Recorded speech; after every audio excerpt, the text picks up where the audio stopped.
As ABA instructors, we typically know all about the terminology of FFCs, right? That's teaching feature, function, and class. However, after teaching our FFCs, what comes next? Do you ever have those learners who just can't answer who questions or where questions or what questions once they're mixed and varied? And those students seem to falter and they really just don't understand. So, what do we do about that?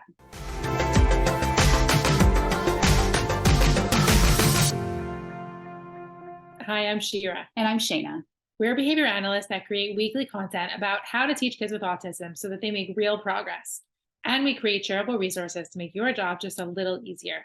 Today's topic is all about answering WH questions. And if you want more videos like this, make sure to subscribe and hit the notification bell to stay updated on new video releases.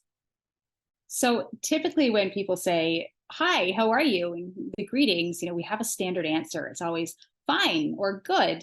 We never really go, "Well, actually, do you really want to know how I am?" So I feel like when we're teaching WH questions, we're sometimes teaching kids to memorize the answers, right? What do you do with a broom? I sweep the floor. Do they really know what sweep the floor means, though? Or, what do you do with this? Do they really know?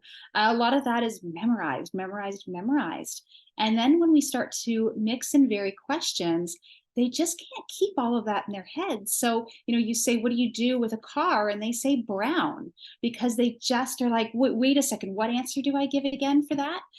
So we want to start talking about how we can teach kids to set them up for success and really understand WH questions so they're not giving that memorized answer that they were taught to say. And a lot of our ABA assessments and curriculum do focus on language, on different components of language, and they separate them out from receptive, tacting, expressive, all of that. However, if you're writing programs or using programs that are based on an assessment, very often what you find is that you're teaching just receptive categories. You're teaching them just to point to the who or point to the what. Or point to the thing that you drive. And then once they've mastered all that receptively, then you're moving on to another program. Or even if you're doing it at the same time, you could be having a receptive program and a tacting program at the same time, but you're running them separately. And so you're looking at teaching those skills separately. However, that's not actually how language develops. So much about language is about the comprehension, not about memorizing the right answer and then using error correction to get them to the right answer so that they remember it the next time. You can't really teach comprehension that way. They really do have to understand it in order for them to give you the right answer. So, we talk about teaching with multiple exemplar and all that, and that's really important, but it's more than that. We need to talk about teaching across operants. And when we say teaching across operants, what that looks like in reality is taking a set of, say, 5 questions. And instead of just doing, receptive of those 5 questions and then moving on to another set of 5 questions and doing more receptive and then more receptive and more receptive with 5 questions at a time, you take that that first set of 5 questions, and you teach receptively, and then you teach expressively, and then you teach at an intraverbal level with just those 5 questions. So for instance, you might say, what do you, I'm drawing a blank now, what do you drink from? And there's a picture of a cup, and all they need to do is point to the cup. But you know what? If they verbalize cup as well, amazing. So they point to the cup. You say, "Yes, you're right. You drink from a cup." You hold up the picture at the same time, and you say, "You're right. You drink from a cup. What is this? A cup. Great. What do you drink from? A cup. Cool. What do you do with a cup?" And you can ask all those questions at once because you're teaching across operants. You can even get that intraverbal in there after you've done a little bit of that practice. You can put the picture behind your back or hide it, and then ask again, "What do you do with a cup?" And you do that all the way through for those 5 questions. And once they're able to do those, then you take the next set of questions and you do it with that. And when we teach learners across operants, it does take a little bit longer for them to quote unquote, master, functions of objects, for instance, or fill in that one box of an assessment. But, they're really conceptualizing it and they're learning it, and it's not just a memorized answer.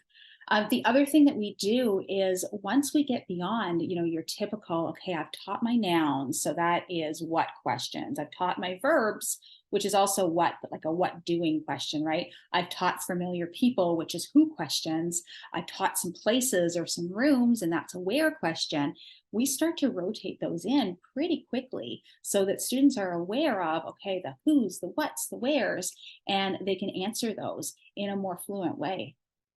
Yeah, and what I like about our WH questions program is that it really helps the student match those visuals so that a who is a person. And so they're starting to also learn that it's not just about seeing or hearing the who and memorizing an answer, but it's about understanding that who is a person.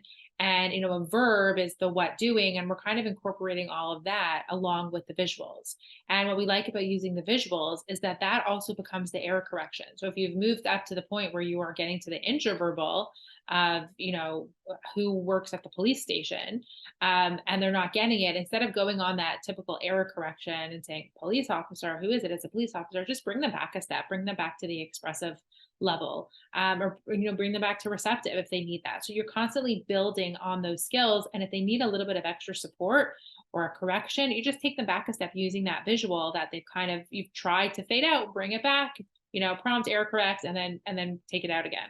If you've ever listened to Temple Grandin speak, she talks about matching, matching, matching. And what she talks about is that when she was young, she said she had a real difficult time learning specific things. So she says, for instance, dogs. She had a tough time learning what a dog was because dogs can be big, they can be small, they can, be different shapes and sizes. So she matched a whole bunch of pictures of dogs versus, I think, cats or something else.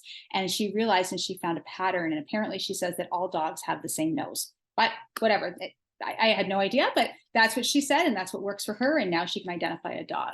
But take that further. So, our WH questions program, for instance, we have 3 pictures out. And one is, it's just text cues, but one is like a who, and a what doing, and a where, because that's typically how you would build a sentence, right? So, Shira is eating lunch at school.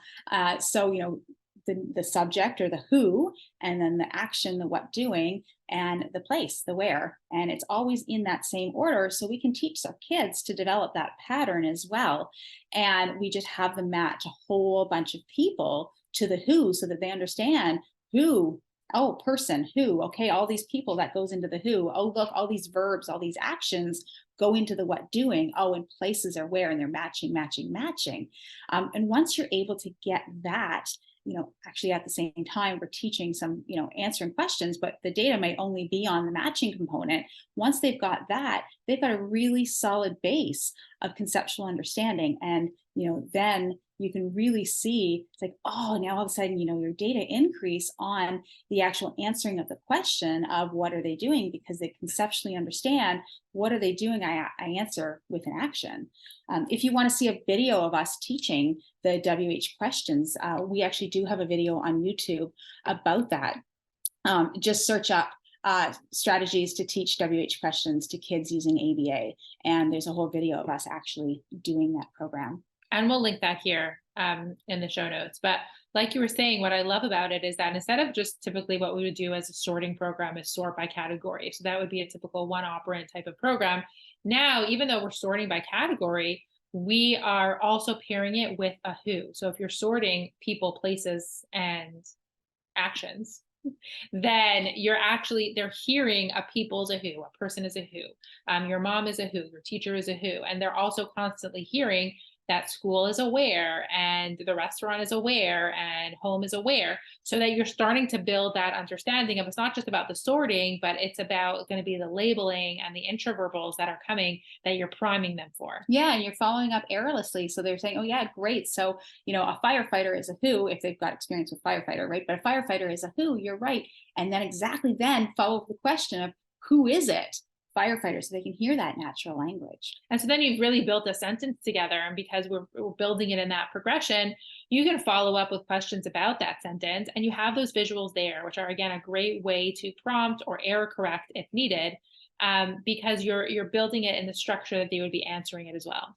We have visuals as well for WH questions. We've made a whole WH question ebook, and it's on our website. So if you just go to howtoaba/shop, you'll see our WH questions ebook there, and we can put that in the link as well for this podcast.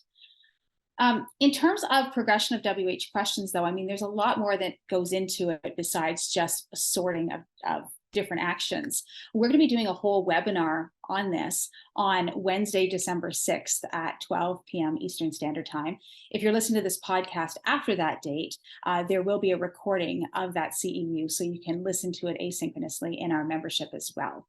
But that is Wednesday, December 6th at 12 p.m. Eastern Standard Time. And I'll be going into not only, the WH question sorting, but where do you start with a learner? So, I've got my assessment done, and, I'm done teaching, like I said, my nouns and my verbs and my prepositions and rooms and places. Where do you go next? Okay, great. I'm doing my WH sorting. Well, what comes after that? When do I teach when questions, and when do I teach why questions? And is there a spot in there for WH manding as well and asking for information? When does that come in?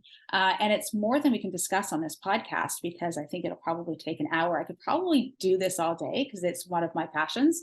But join us for that webinar for definitely more in-depth detail. We'll also be going through some video examples as well. We've got lots of video examples of us teaching those programs, so you can really see it. In our membership, we have, for those of you who are members, we have all these program descriptions available, as well as some content and program material too. Yeah, and the WH questions ebook, I think it was created by you, by Shayna, and we liked it so much. We've had such success with it. I think it was the first product we ever really put up online when we started sharing our resources, and it's still available. There are still lots of people who continue to purchase it and use it, and because it really is effective. For more information on teaching kids to answer WH questions, click the link in and around this video or in the description to check out our WH questions ebook. We also encourage you to subscribe to the channel so that you don't miss any future videos, and leave a like and comment below if you have any further questions.